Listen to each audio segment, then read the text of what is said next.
नमस्कार दोस्तों।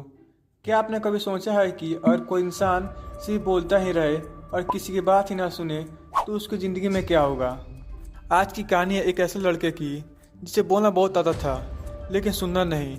और जब वो पहुंचा एक ऐसे जंगल में जहां शब्द नहीं सिर्फ खामोशी बोलती थी, तब उसकी ज़िंदगी हमेशा के लिए बदल गई। तो चलिए दोस्तों शुरू करते हैं वीडियो को। एक सुंदर पहाड़ी इलाके के पास एक छोटा सा गांव था। चारों तरफ हरियाली थी, पंछियों की चहचहाहट और शांत माहौल। इसी गांव में एक लड़का रहता था। उसका नाम था बोलू। नाम जैसा स्वभाव भी बिल्कुल वैसा ही। बोलू को बोलना बहुत पसंद था, इतना ज़्यादा कि उसे खुद भी पता नहीं चलता कि वो कब बोल रहा है और किसी दूसरों को बोलने का भी मौका नहीं देता। वो हर समय कुछ न कुछ कहता रहता था, घर में, बाहर में, दोस्तों के बीच, यहाँ तक कि खुद से भी। बोलू के घर में उसकी माँ, पिता और दादी रहती थी। माँ बहुत शांत स्वभाव थी। वह धीरे बोलती, प्यार से समझाती, लेकिन जैसे माँ कुछ कहने लगती, बोलू बीच में बोल पड़ता, माँ मुझे पता है। पिताजी कुछ समझाने की कोशिश करते तो बोलू तुरंत कह देता, पापा आप रहने दो, मैं सब समझता हूँ। दादी कोई कहानी सुनाने लगती तो बोलू उन्हें भी रोक देता, अरे दादी ये कहानी तो पुरानी है। धीरे धीरे सब घर में लोग कम बोलने लगे। एक दिन माँ चुपचाप रसोई में बैठी थी। बुल्लू आया और बोला, माँ आज खाना देर से क्यों? माँ ने धीरे से कहा, बेटा क्या तुम हमारी बात सुनोगे? बोलू हंस पड़ा, माँ आप तो बेवजह इमोशन हो जाती हो। माँ की आंखों में हल्की सी नमी आ गई। बोलू के कई दोस्त थे, राजू, मोनू, पिंकी। शुरू में सबको बोलू मजा लगता था, लेकिन धीरे धीरे उसकी आदतें सबको चुभने लगी। और कोई दोस्त अपनी परेशानी बताता तो बोलू बीच में कह देता, अरे इसमें क्या है, मेरे साथ तो इससे बड़ा हुआ था। कोई भी अपनी बात पूरी नहीं कर पाता था। एक दिन सभी दोस्तों ने तय किया अब बोलू से थोड़ा दूर ही रहेंगे। जब दोस्त दूर होने लगे तो बोलू ने सोचा, इनको मेरी क्या ज़रूरत होगी, मुझे नहीं।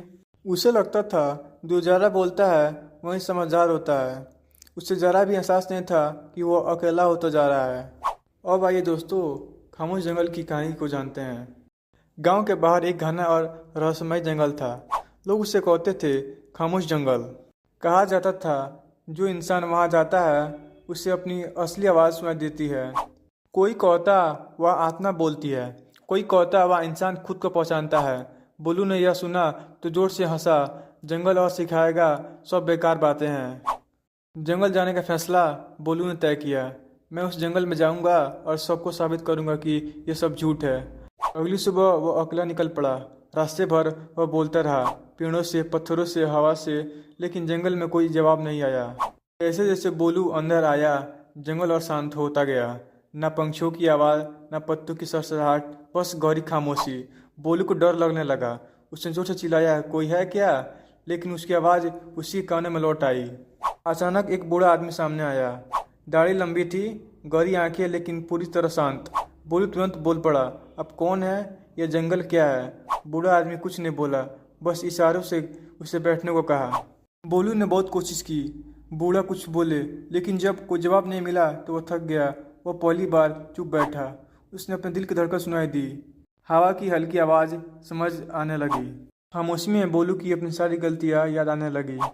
कैसे वह माँ की बात काटता था, कैसे दोस्तों को कभी नहीं सुनता था। उसकी आंखों से आंसू गिरने लगे। बूढ़े आदमी ने धीरे से कहा, जो सुनना नहीं सीखता वह समझाने भी नहीं सीखता।